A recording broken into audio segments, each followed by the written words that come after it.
Siempre he asociado una conexión entre la forma Osaru y la forma Super Saiyajin 3.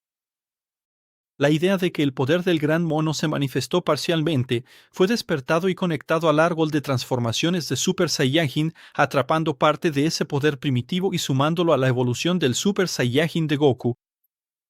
Siempre vemos que el Osaru aparece cuando Goku accede y utiliza ese poder dormido del Osaru, como cuando derrotó al Rey Piccolo con ese golpe. Eso simbolizaba esa fuerza primitiva siendo liberada en ese momento. También escuchamos los rugidos del Osaru en escenas increíbles de transformación en Super Saiyajin, simbolizando de nuevo que, en el fondo, existe ese poder del gran mono rugiendo y siendo utilizado hasta cierto punto.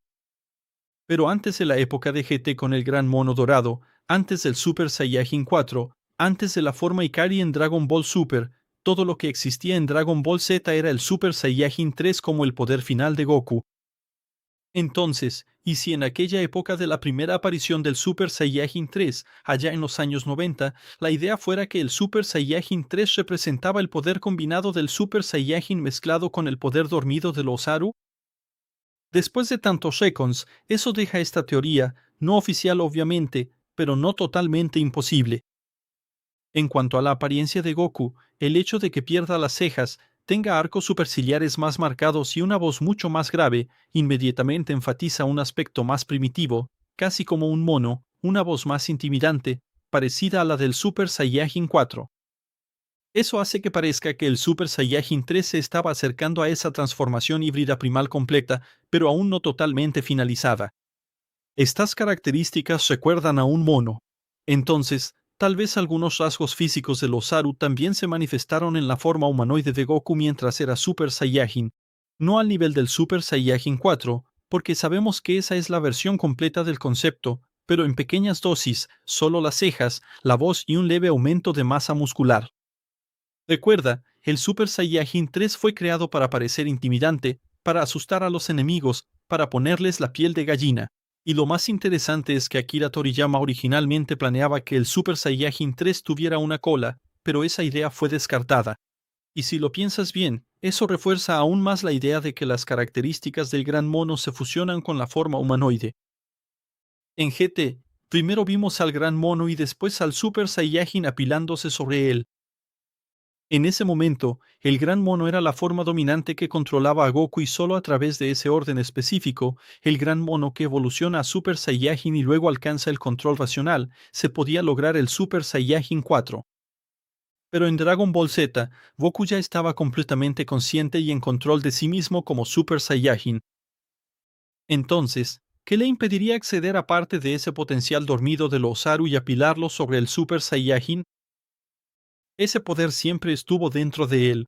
Tal vez sea exactamente como les dijo a Goten y Trunks, tienen que buscar muy dentro de ustedes para encontrarlo.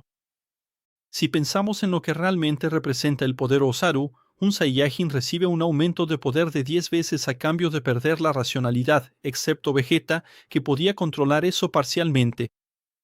La forma Osaru se apodera del ser de la persona, pero en el caso de Goku en forma humanoide, tal vez eso significaba manifestar el poder del Osaru sin necesidad de transformarse físicamente en él. Eso sería increíble, usar todo ese poder primitivo sin perder la conciencia y sin volver a la forma de mono gigante. Sería como si Goku estuviera robando su propio poder Osaru desde dentro de sí mismo sin sacrificar su forma humanoide. Y eso también explicaría los enormes problemas de energía y resistencia del Super Saiyajin 3. Al final de cuentas, apilar el poder bruto del Osaru sobre un Super Saiyajin 2 y todavía mantener eso en forma humana probablemente requeriría un esfuerzo absurdo. En Dragon Ball Raging Blast se dice que el Super Saiyajin 3 utiliza el potencial máximo del Saiyajin extrayendo el poder de cada gota de sangre. Y el potencial del Saiyajin siempre ha estado ligado al Osaru. Los Saiyajin siempre han llevado al Osaru dentro de ellos.